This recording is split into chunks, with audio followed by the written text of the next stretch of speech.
The CDF of a random variable is a function that gives you all the information about the distribution of a random variable. So it's a function which goes from the real numbers to 0, 1, and is defined by f of t as the probability that x is less than or equal to t. The abbreviation for cumulative distribution function is CDF.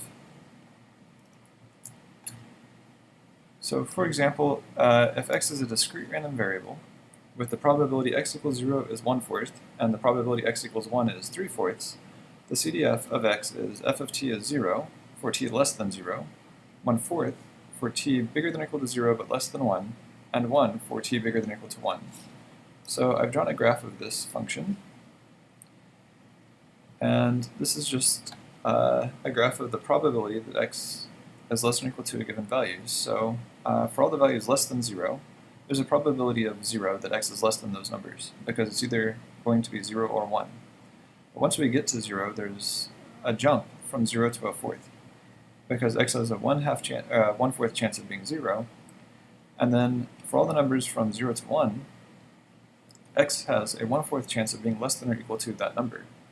Because if we take, for example, 1/2, there's a 1/4 chance that x is less than or equal to a half, since there's a 1/4 chance that it's 0. Otherwise, it's 1.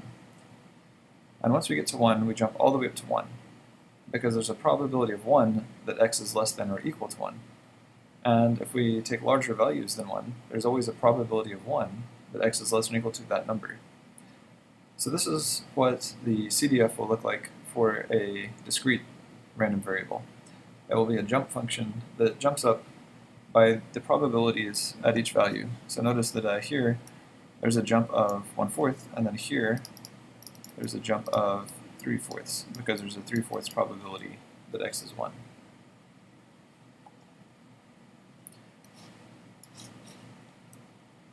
Now if we look at a continuous distribution, we're going to let x have CDF f of t is 1 minus e to the minus t for t bigger than 0 and 0 otherwise. And just for illustrative purposes, I've also graphed this function. So the random variable has a CDF which is 0 for x less than 0, and then is 1 minus e to the minus t. So whenever we plug in t equals 0, we get 0, and then it's going to just go up towards 1, off to infinity. So it's just going to converge towards this asymptote. And notice that it's there's no jumps, it's continuous, since we're looking at a continuous distribution. And we're going to find the probability that 1 is less than x is less than 3 using the CDF.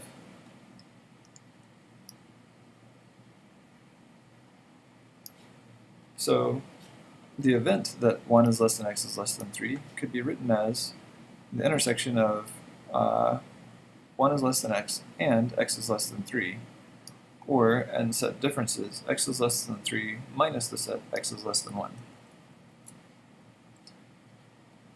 So the probability 1 is less than x is less than 3 is equal to the probability x is less than 3 minus the event that x is less than or equal to 1.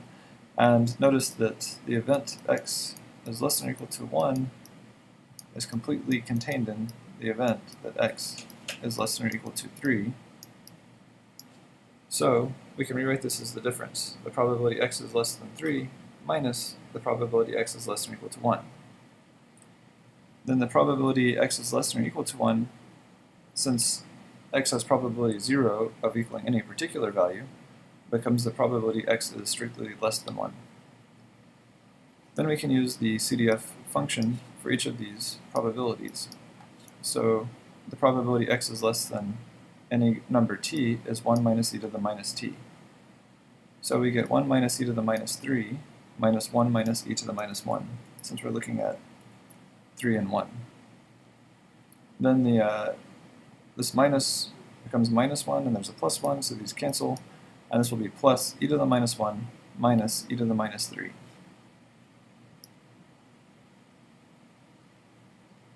So a CDF must satisfy a few properties.